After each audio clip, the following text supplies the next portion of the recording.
আমার এই নিচের ঘরের অ্যাঞ্জেল সেট আপটার জন্য কমিউনিটি ট্যাঙ্ক, এটা শুধু অ্যাঞ্জেল নেই, ফুললি প্লান্টেড, এটার জন্য দুটো অ্যাঞ্জেল নিয়ে এলাম। দেখুন, দেখো মা, এই দেখুন, এইটা আমার মেয়ে স্বর্ণালী, আর এই দেখুন ও খুব খুশি আজকে দুটো অ্যাঞ্জেল নিয়ে এসেছি।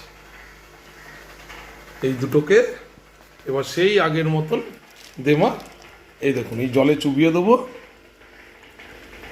দিয়ে ঘন্টাখানেক রেখে সবাই দেখতে চলে এসছে কি চোবালাম জলে। পালগ্রামিনটাও দেখতে চলে এসছে, দিয়ে 1 ঘন্টা পর ছেড়ে দেবো অ্যাক্লিমেট করে। Thank you. আমি ভাস্কর, সঙ্গে আমার মেয়ে স্বর্ণালী কলকাতা থেকে। প্লিজ আমাদের চ্যানেলটা একটু সাবস্ক্রাইব করে দেবেন।